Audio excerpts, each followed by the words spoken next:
The names have been changed to protect the innocent.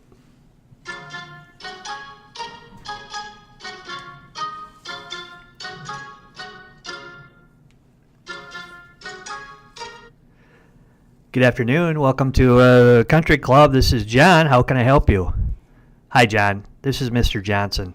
I see that the golf tournament is over this afternoon. Is it raining there yet? No, sir, Mr. Johnson. It's not raining here yet.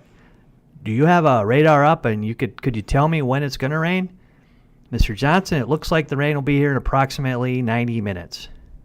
So it'd be okay if we get there in the next 20 minutes to come and play? Mr. Johnson, we'll be ready for you. Click. Welcome to the Post-Masters edition of What's My Tea Time. Today I'm joined by Mr. Matt Cook. Matt Cook, how are you today? Mondays, post-Monday Masters. And I have a question. How much of the Masters did you watch? How was Saturday? I didn't get a chance to watch Saturday. How about Friday? I didn't get a chance to watch Friday. Do you even know who won?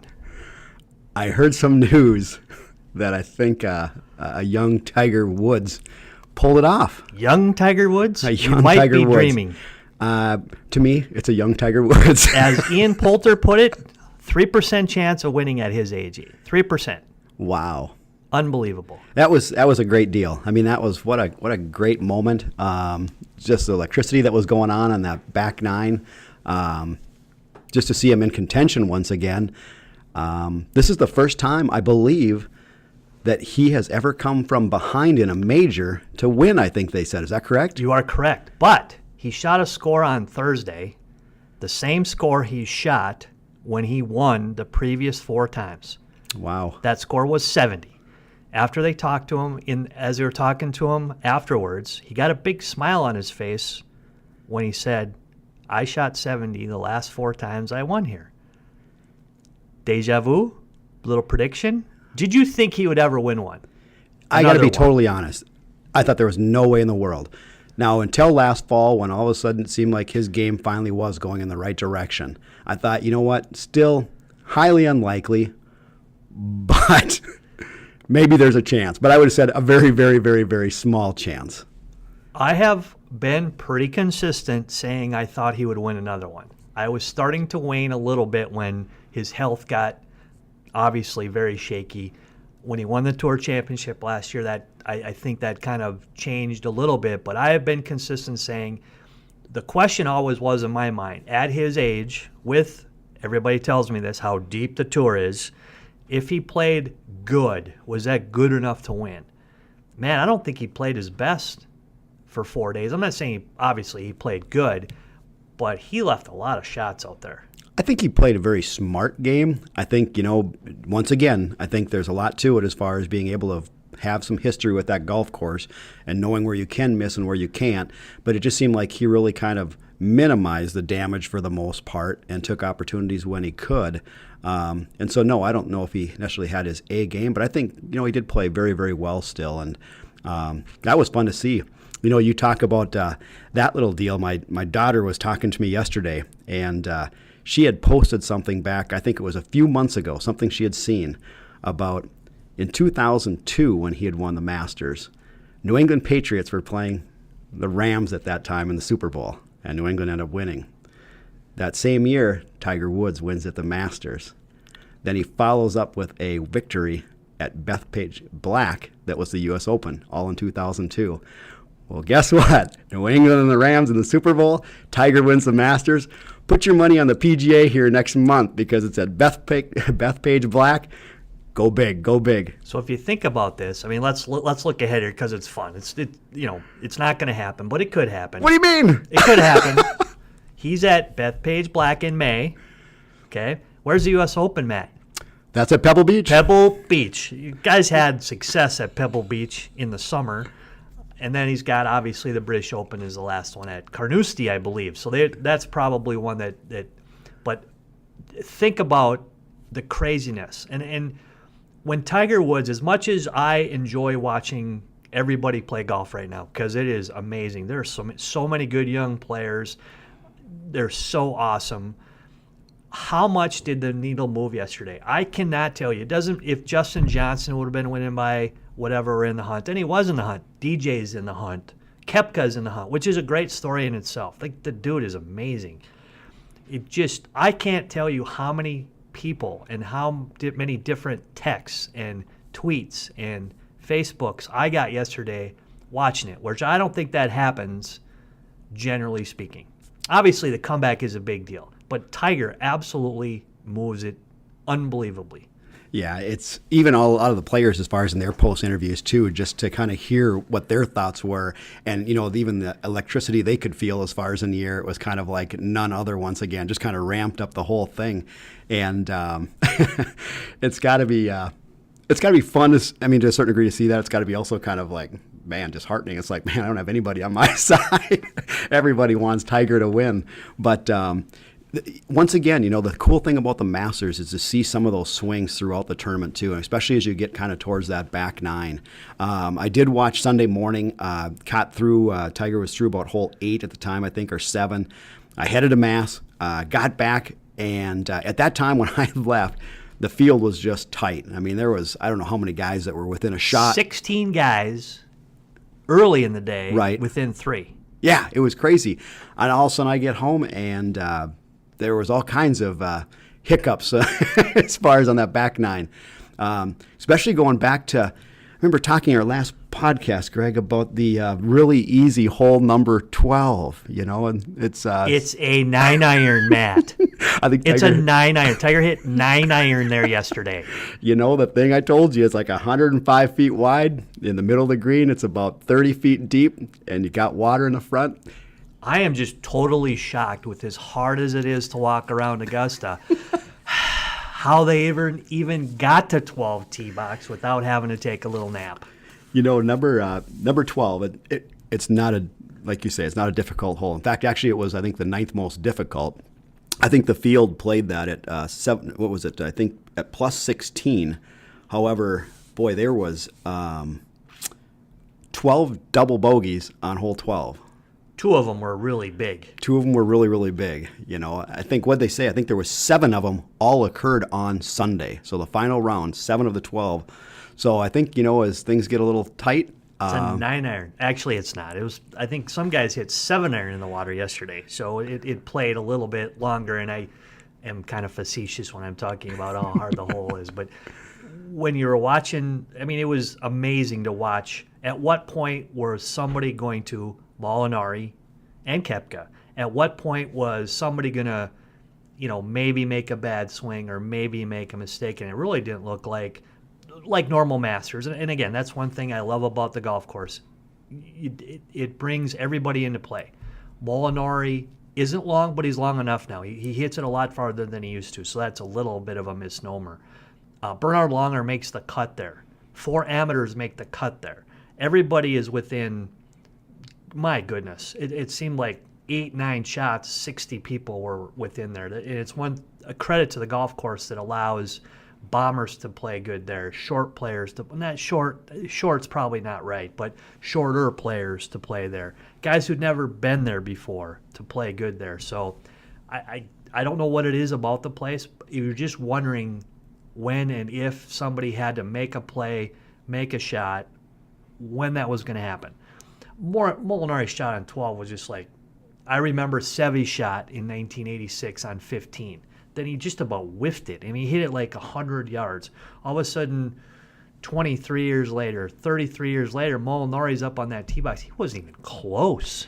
Yeah, he wasn't even close. And it was crazy because the guy had just been absolutely steady. What do you have, Yes. 49 holes or something like that? He played without up a and bogey. down from everywhere. Right. Easily. Bogey-free golf up to that time, and then he ends up making 2 doubles like in his last 7 holes and a bogey, I think, to spare. And so it was like, do you think it was just obviously the shot on 15 was hit poorly as well. Is that just a couple bad swings? Do you think it's, did he get caught up? Is it a little, maybe the sphincter got a little tight? What do you think it was? I think there's a ghost on 12. There has to be something there because he wasn't even close. And then the most amazing thing to me is Koepka does the same thing.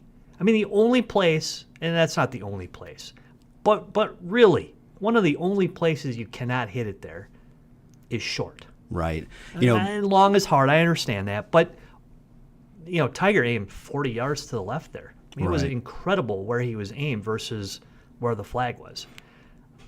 I just couldn't explain it.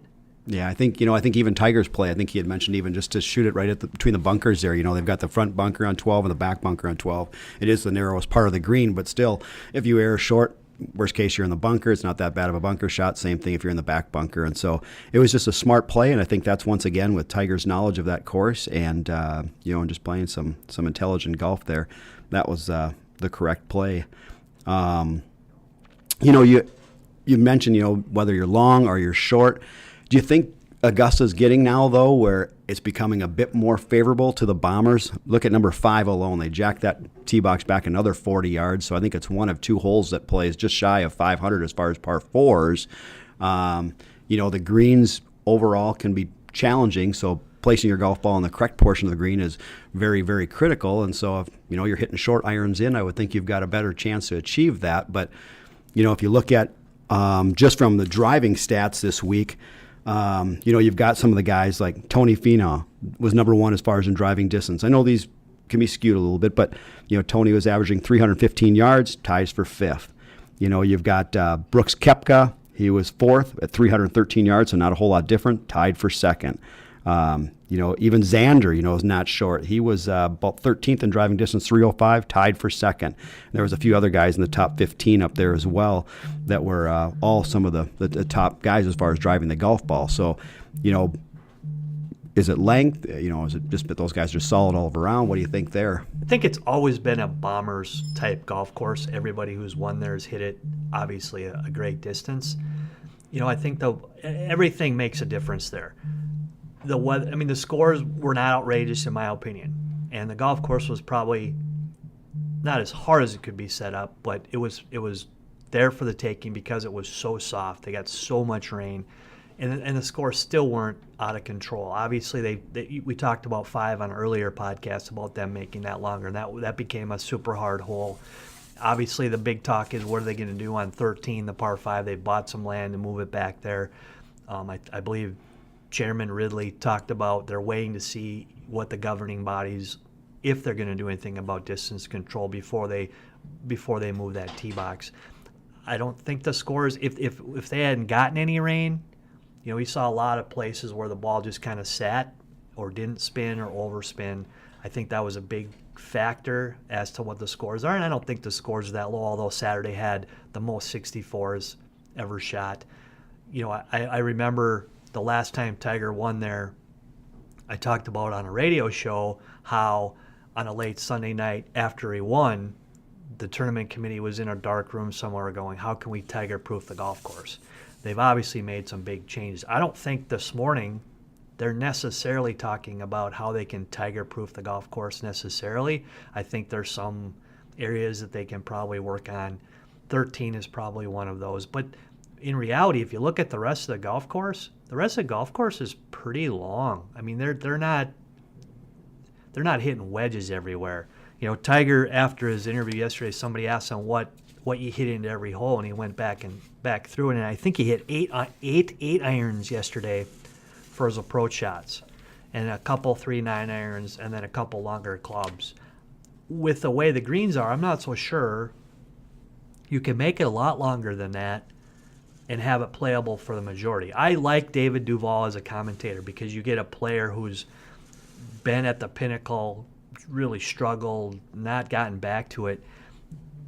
He said always, those young players have always said they want to see Tiger playing at his best, and he always says, the hell you do, because he understands how good he is. Yesterday after they were done, again, David Duval, who I like, he said he is so friggin' good, which was amazing to me to say that on live TV.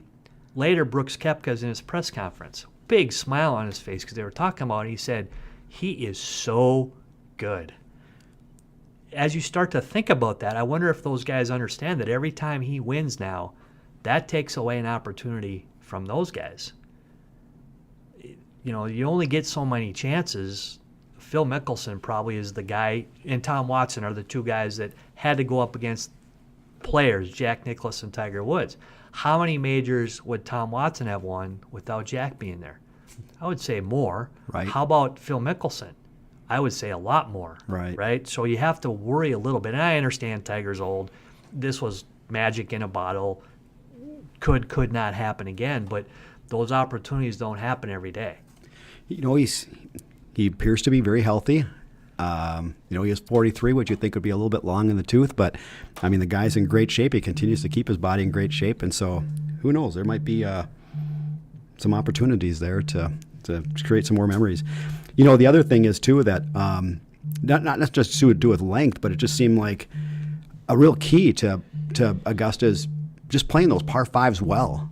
You know, you look at, once again, Tiger had 9 birdies, you know, so there's 4 par fives out there. So he was 8 under overall as far as on the par fives. And that came on the weekends because Thursday, Friday, he was not very good on the par fives. Right, correct. And so he wasn't, you know, brilliant, not bad. But if you look at, you know, once again, if you go right down the line as far as tie for second, Dustin Johnson, 12 birdies.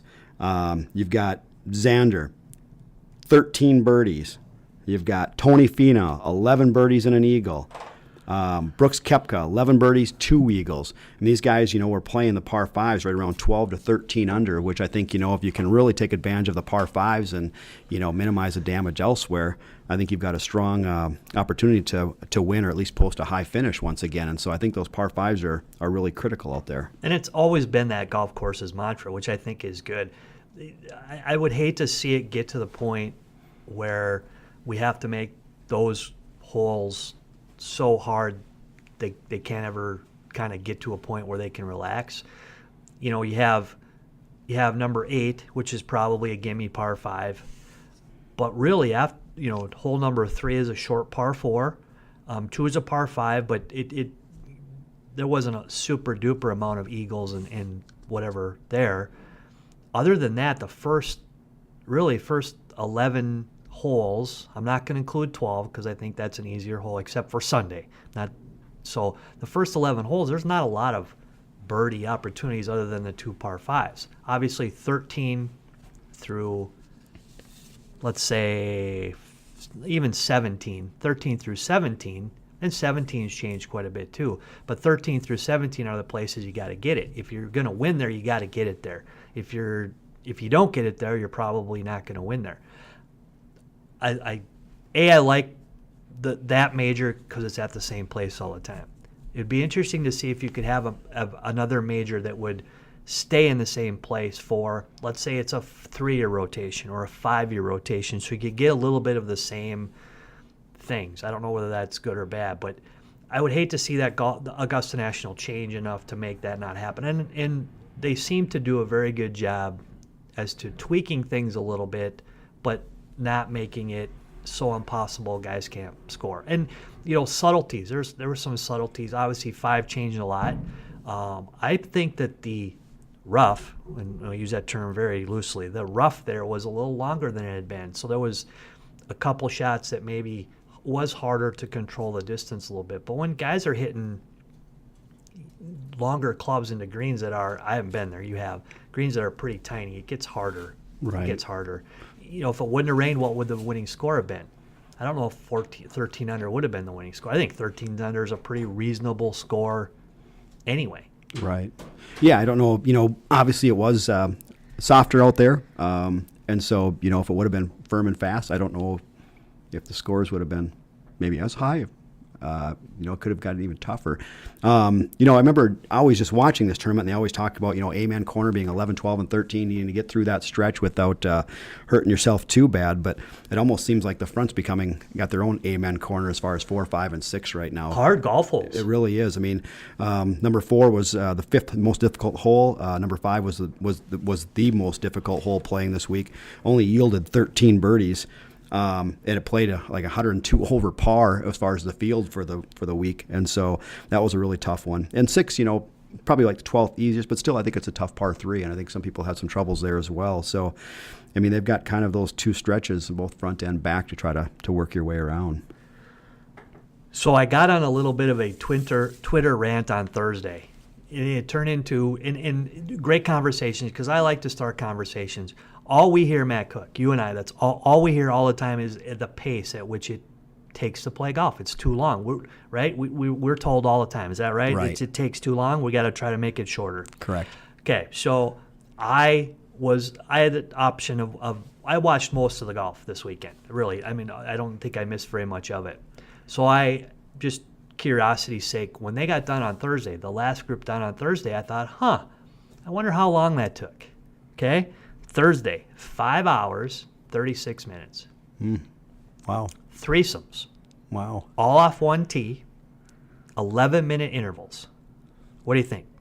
That's taxing. That's a while.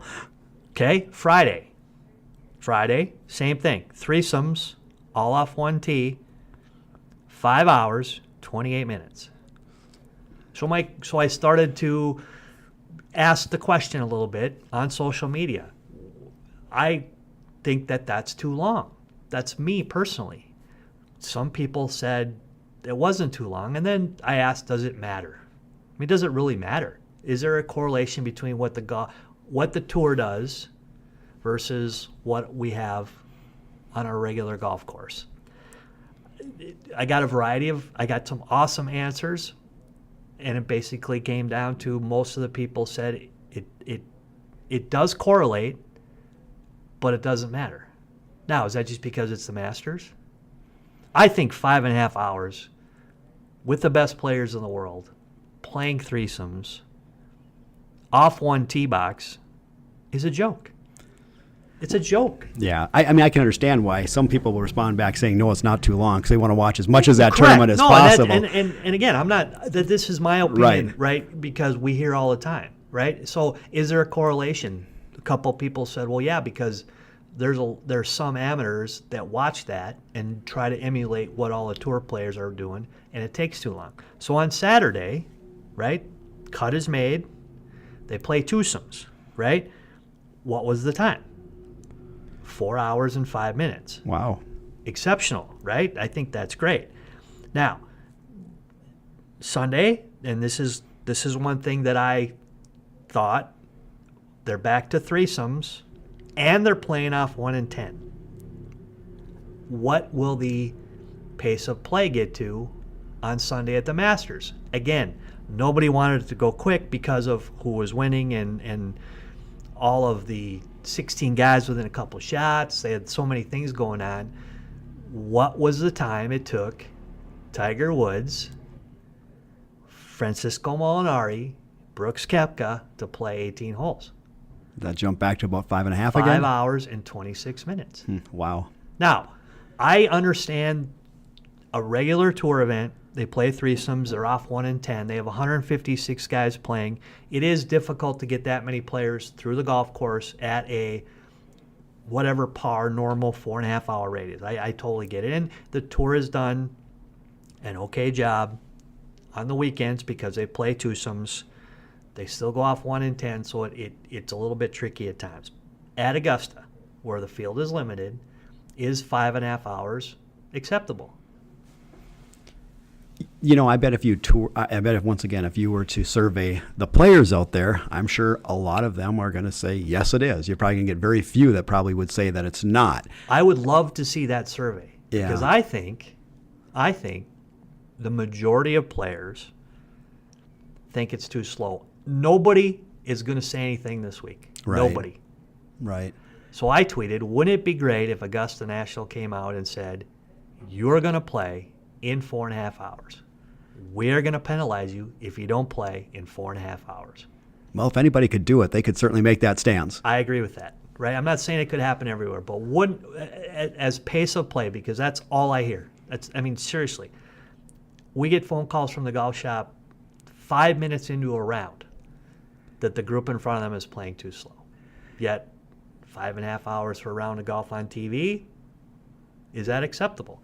Yeah, we get, 4:20, 4.5, and which is people really are, good. Right, That's really good. And people are livid, though. The best players in the world are taking 5.5 hours to play.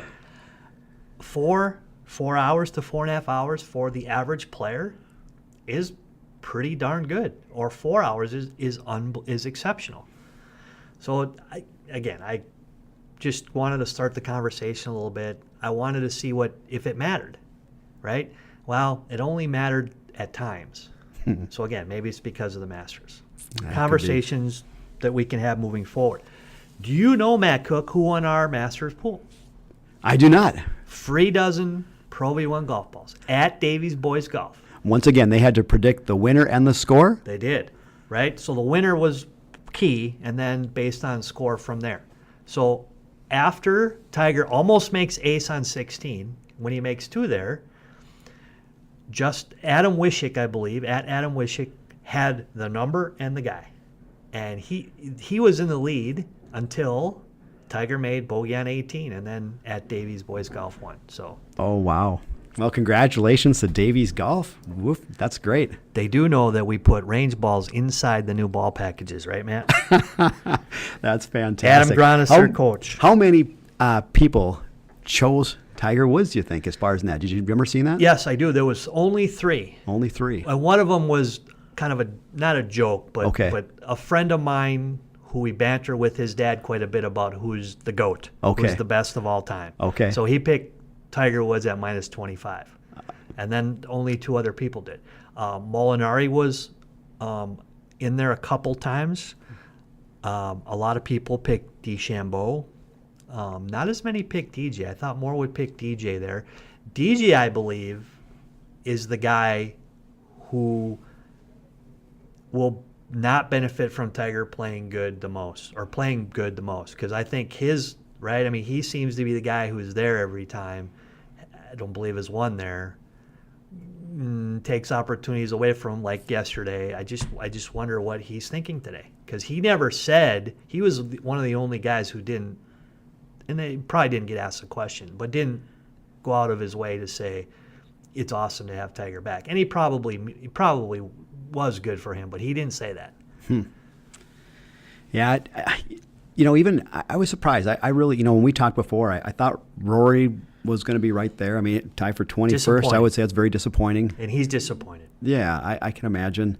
I was thinking Brooks would probably play well, and he did. That was fabulous. I think you should just start. I think you could pick him every major now. Yeah. I mean, he is very good and doesn't get enough credit, in my opinion. Brooks Koepka, you are awesome. He, obviously his length is huge, and he keeps it in play majority of the time. And he's pretty talented in other areas as well. He just, I don't know. It'll be once again. I don't know as far as with that length and hitting fairways. It just seems like it's making the game easier. Biggest disappointment for the week for me, and was Justin Rose. Oh, sure. He didn't even make the cut. Right. I mean, 65 out of 80 some people made the cut. He Right. didn't make the cut. A lot Justin of Masters Rose. polls had picks, probably had him up there, and he missed the cut. Garcia missed the cut as well, I believe. Yes, he missed the cut as well. Yes. So another one that's kind of disappointment. Patrick Reed, I don't remember how did Patrick Reed even play. He ended up 2 or 3 under, so Okay. he made the cut, but never really was kind of in the mix. Right. And 4 amateurs make the cut. Yeah, I think that was probably the most ever. And it was pretty cool because Victor Hovland, I think, first Norwegian ever to play Yes. in the Masters even. We talked before, I think it was about Matthew Wolff, Yep. OSU product, Yes. who had been winning tournaments left and right, real unusual golf swing, and that's kind of the thing that I think has brought some attention to him. But here's his teammate, that How good are they? I hadn't heard as much about, even though I know he's a solid player. And here he is, taking low am. Did you see... who was it? Ortiz, I think, is his last name, I believe, was the other amateur. Finished on hole number 9, bogeys his last hole. So He knew it, too. loses it by 1 Thought he to was going to Victor. get a little Garcia volcano action after he missed that putt, because he knew it. He turned pro today. Oh, is that right? So he, again, one of the great things about the tournament is guys will actually stay as an amateur, because during the U.S. Amateur, I don't know if they still do the mid-am, but during their USGA championships, guys actually qualify for the Masters, and instead of just turning pro right away, they actually wait to get to go play at Augusta, which is actually pretty cool. It's got to be kind of funny, you're sitting there. Is it Hovland or Hovland? Sure. Okay. Anyhow, so he's talking in his interview, obviously when he's getting his recognition as far as in the Butler cabin, and it's kind of funny, you're sitting there, at Augusta, sitting there right there with the champion. What are you doing tomorrow? Yeah, I'll be back in school. So it's kind of crazy. You got to get back just to your normal life once again. NCAA rules, man. They're awesome. But yeah, he played real steady. 72, 71, 71, 71, 3 under. I didn't hear if he had any exposure to that golf course before, although I think he did have his coach on the bag, He did. who I think had previous caddied there as well. Correct. So that was probably some benefit, just to have someone that you can trust in your camp and has had some knowledge of the golf course and kind of work you around. So that was fantastic. So the other question I got on Twitter was, Matt Cook, rate this sporting event, rate this what happened yesterday in your mind. Is it the best thing you've ever seen? Is it top 5? Is it hard for you because you didn't really watch a lot of it? It was a great moment in sports history, obviously. The things that he's overcome, I mean, I know there's been some other tragedies, not just in golf, but in other areas where people have bounced back and had some amazing rebounds. But there is so much going on, I mean, with Tiger over the past years. And a serious back surgery most recently. His chipping woes, it was pathetic. I mean, it looked as bad as anybody you're going to see out in Rose Creek on a Saturday or Sunday. I mean, the guy could have a tough time chipping it on the green, it seemed like, almost as far as from 10 to 15 yards on out. To come back and battle even from something like that, I was like, wow, he has hit rock bottom. There is no way he's ever coming back. He was like 1,199th, I think, in world rankings only, a couple years ago.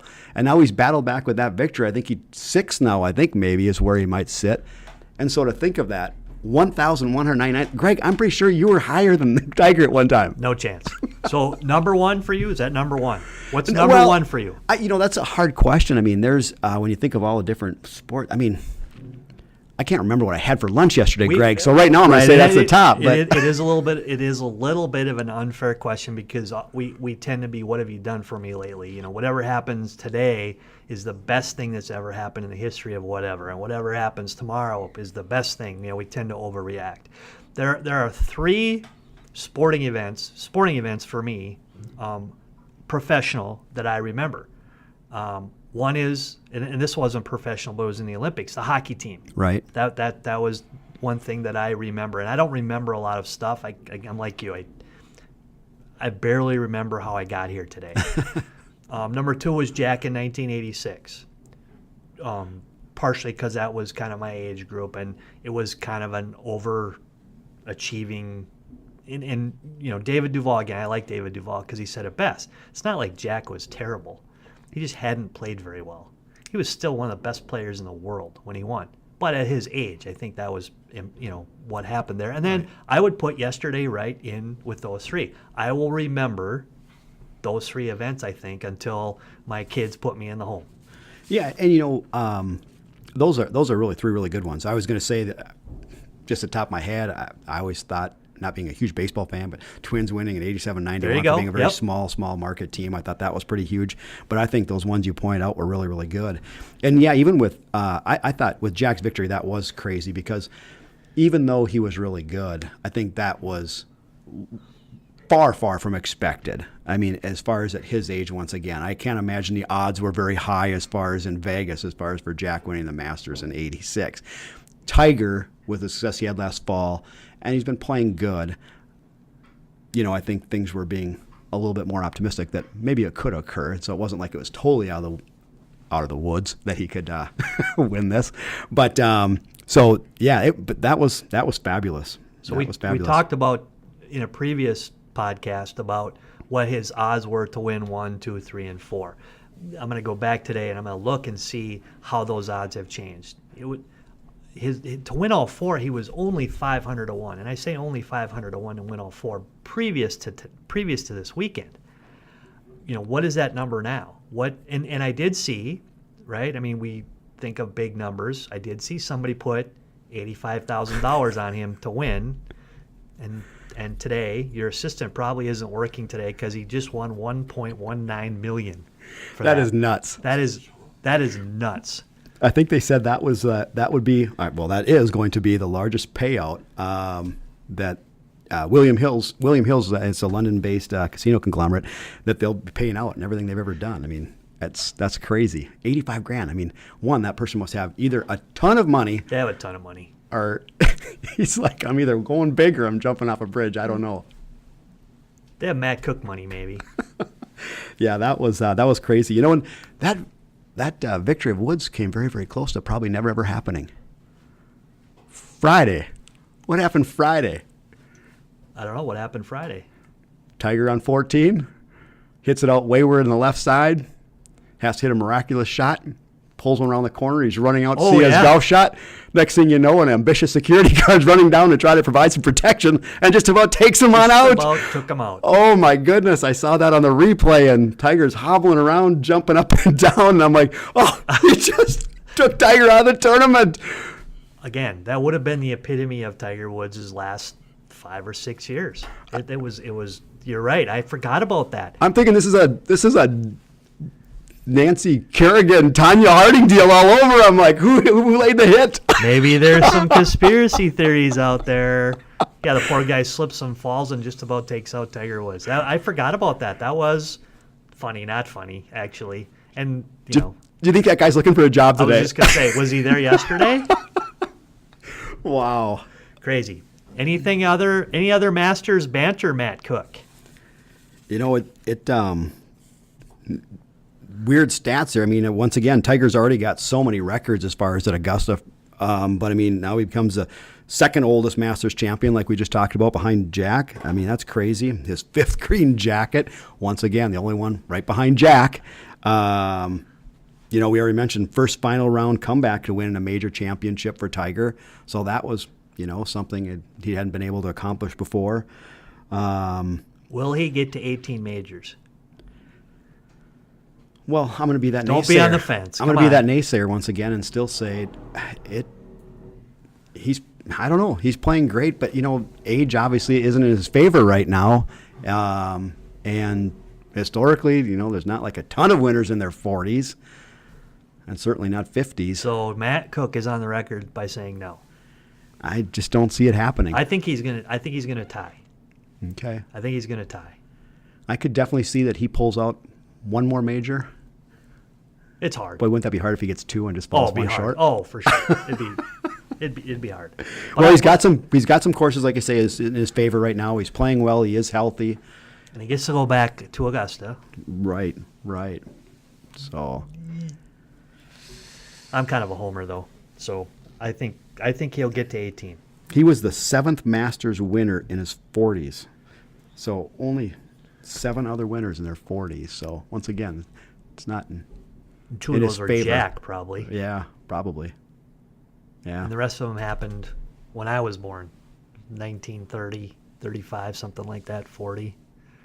The other one too. What was it? Surpass. Was it Player or who was it? 14 years in between Masters victories once again. So I mean that's pretty crazy too. So I mean if it's going to take him another 14, Greg, I would think agree the with Masters you. are going to be out of the question. If it's got to be 14 more, probably not going to happen. And he surpassed Phil Mickelson, most career money earned at the Masters. I should be doing these in the numbers segments. Well, we're kind of putting the numbers segment within. Over $9 million, $9,494,136 career earnings at the Masters. That's crazy. It's all right. I just play one tournament a year. Well, you do. Just keep winning the Masters. You play the Pro Gal every year, yeah, Matt. I'm a little shy of the $9 million. Your career earnings at the Pro Gal, Matt, what are they? Probably about $224 only because I've got really good AMs that I play with. So and you're probably only behind Izzy and Chris Croach in Money One, man. Yeah, good one. Huh? Good one. Come on. And everybody else has ever played there. What else you want to talk about, Matt? I know you wanted to talk about other things. Let's talk Pga Junior League. That's great. Yes. For any listeners that are not familiar, if you've got some kids that are interested in playing golf, whether they've played any golf before or played very little golf before, one awesome opportunity for them to kind of learn more about the game, enjoy some friendly competition. It's really kind of more of a team atmosphere is the Pga Junior League. And I think this is our 3rd season in the Fargo Moorhead area, 3rd or 4th. I'm trying to think. I should know that once again. The Pga Junior League basically is an opportunity. It's a 13U program. Just can't turn 14. I think it's by like August 1st. The minimum age, there really isn't a minimum age, but I think recommendation is probably 9 to to 13 is kind of in that area. It's a fun opportunity for kids to get out there. We've got several clubs as far as in the FM area that you can go ahead and join. I know that both Edgewood and Rose Creek will have teams that are open invite, so anybody, you don't have to be a season pass holder to actually join out here, can go ahead and get involved. What's really cool about it is there's basically some skill development. We're doing some practice and stuff like that, so kids are learning to play the game. So you don't have to be Tiger Woods to play in this? No, you don't have to be Tiger Woods. In fact, like I said, we encourage just about anybody and everybody. And you're also going to have then some competition, but it's really kind of fun. It's a team atmosphere. The kids are actually playing two-person scrambles. There'll be 4 matches going on. So you and a partner, or you and possibly a couple partners, will probably rotate playing a 9-hole match against another team. Scramble just ends up being just a lot less intimidating because you're not playing your ball every time. You've got a partner you can lean on, and so you both tee it up. You select who hit the best shot, and you go hit it from there, and you keep doing that until the ball is holed. Just a great opportunity. I think the whole program continues to grow as far as nationwide. I know our conference, which we've named the DAC 12, I think actually had 14 teams last year, I think, and may possibly be increasing again this year. Just a great opportunity. And so, if you need to get some more information, you can always go out there to Pga Junior League.com. But it's been fantastic. It's been one more program I think that we've had that's really kind of exposed some kids that probably hadn't been otherwise. So basically the program consists of generally a practice a week. The kids get a uniform, a shirt, and some other stuff. I'm not all sure what they get. So the fee would include practices. Once a week they have matches. Those are going to be on Mondays, I believe. Yep, Monday evenings. Yep, Monday evenings. I believe it at 6. Is that? That's correct. So, yep. And we've tried to do a format where everybody's at the same place at the same time. So Monday at 6 o'clock, I believe all the teams will be at a different golf course. In the past, we've used some 9-hole facilities. I think this year we're going to try to use 18-hole facilities, have matches on each side. So you get practices, a little bit of garb, opportunities to play, opportunities to learn, matches once a week. Anything else I'm missing there, Matt? No, and it's really cool because it's not like other sports that you don't learn some valuable life lessons, but golf is really kind of cool. I mean, because we do talk a lot about just kind of being able to persevere, kind of staying calm, integrity. Is very, very important. And so, I mean, it teaches some very valuable lessons as well as teaching as far as the game of golf. And it's a really kind of cool atmosphere because, like I said, with those jamborees, we really encourage parents, grandparents, friends to come on out and watch. It's pretty cool when you see upwards of 100 and 120 kids out there, all dressed up as far as in their swag. Like you had mentioned, they get a home jersey, away jersey, cap. They're all decked on out. Some of them had their own cool nicknames as far as on the back. So it was a lot of fun, and I think it's definitely evident, like I said, because the program just continues to increase. More and more kids are seeing this and want to get involved as well. So entry deadline, Matt, that we have for this, I mean, obviously we need to have a deadline reasonably soon. I think I have ours set up at May 10th or May 15th so we can get sizes for the uniforms and set up competitions, things like that. Is that about when you are? Correct. May 1 to about May 15th is when most of them are. We do have there's a few clubs that might be, as far as invite only, that might be some private clubs. But like I said, there are a lot of clubs that are just open, so you can go ahead and register. So if you're thinking of it and you need more information, feel free to call one of the golf shops, or like I said, visit pgajuniorleague.com. Try to make those decisions sooner than later so we can get you signed up right away.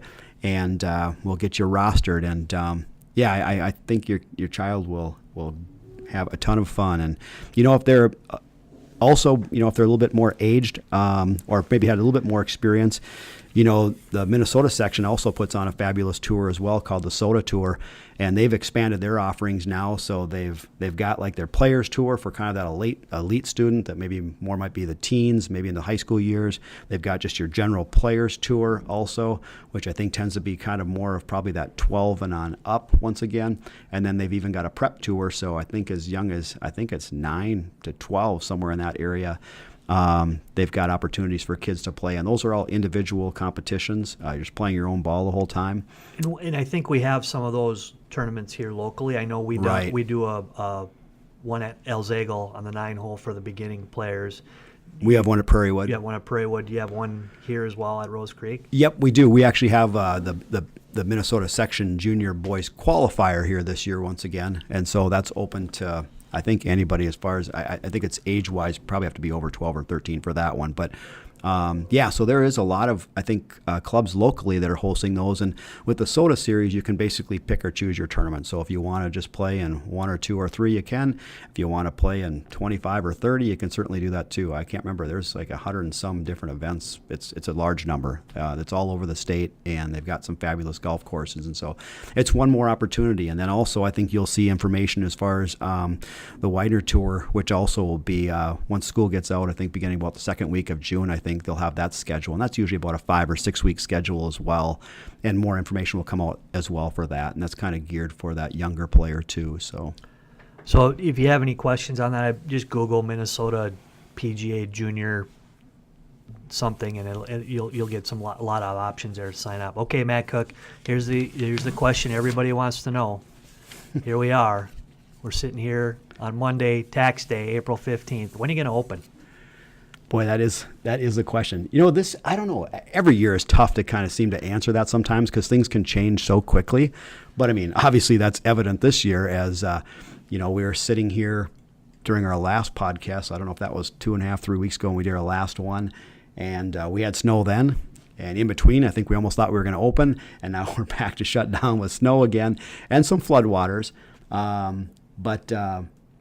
Hopefully we'll get some warm weather and some sun this week and maybe start seeing some changes and have some better ideas by, early to middle of next week. Yeah, I mean, if you look at the golf courses, just because of snow, the day that the snow leaves the golf course, there are some other factors involved, and all of the superintendents are doing the best they can to try to get us out there as quickly as we possibly can. I would assume that you'll see some golf courses going maybe by the end of this week. Probably not ours. I'm looking at all the golf courses within the Fargo Park District, and we have snow in a lot of places because we have more trees. We have some water in some places. So once the snow is gone, obviously the forecast, and it's just a forecast for this week, is a little bit better. We'll get out there as quickly as we can. If you go out to fargogolf.net, you can see all the upcoming events that are going to happen. So we expect that to happen reasonably soon. Matt Cook, do you have any awards you like to give out?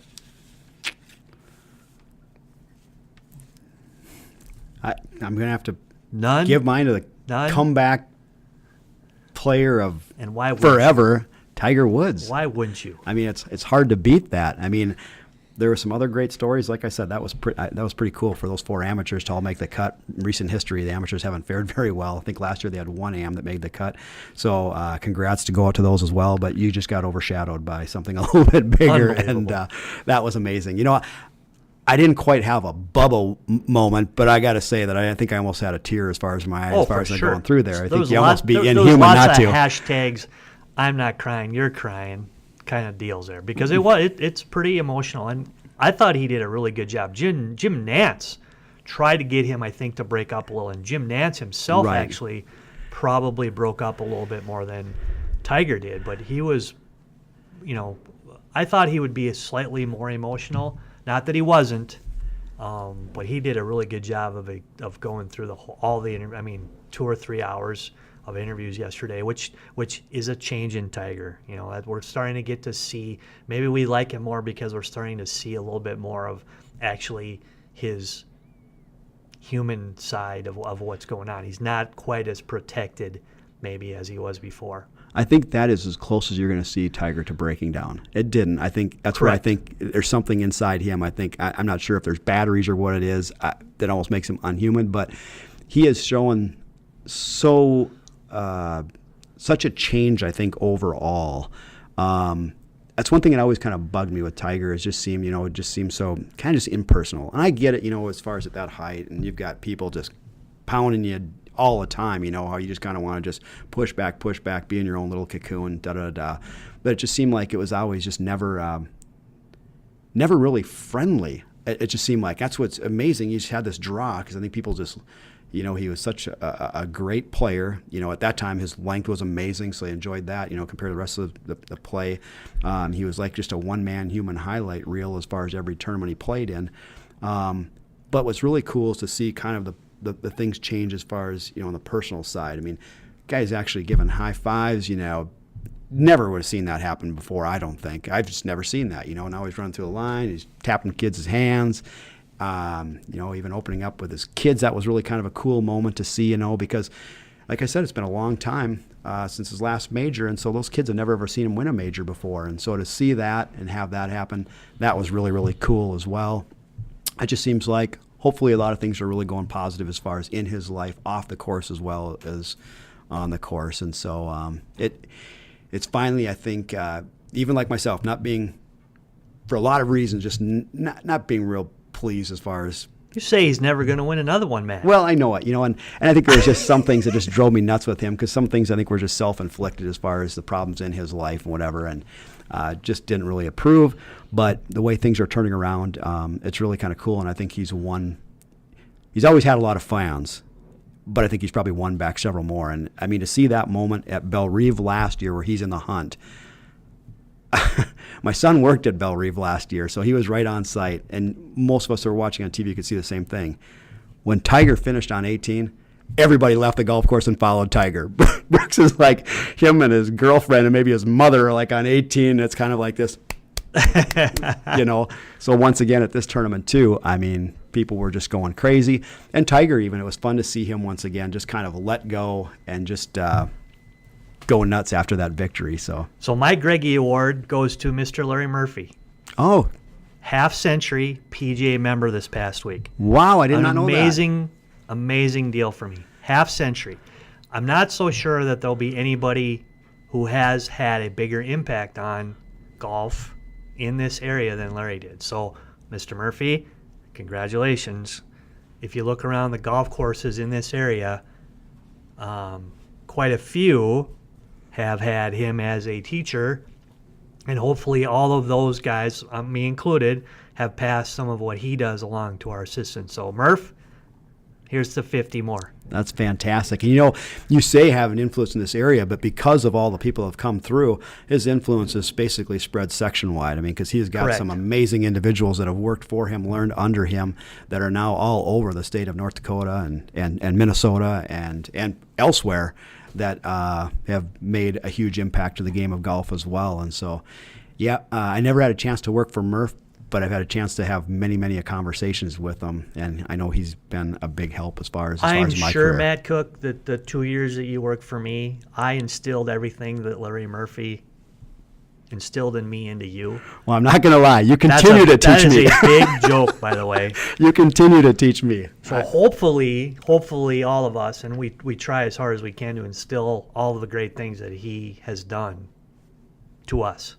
So, having said that, that will end our podcast for this time. Matt Cook, if anybody wants to help us fund this great podcast that we have going, they can certainly contact me at gregm@pga.com if you have any interest at all. We hope the next time we have this podcast, and maybe it'll be quickly, maybe we'll try to do something when a golf course gets open. If you know of golf courses that are opening, please feel free to contact us. Tweet us at What's My Tee Time. We'll pass it along if you have any interesting stories about what's going on. We're excited about the year to start. We understand it's kind of been a slow start. Everybody, our superintendents, are doing the best that they can to get stuff open as quickly as possible. So we hope everybody has a great week. Don't let tax day get you down. Bye, everybody.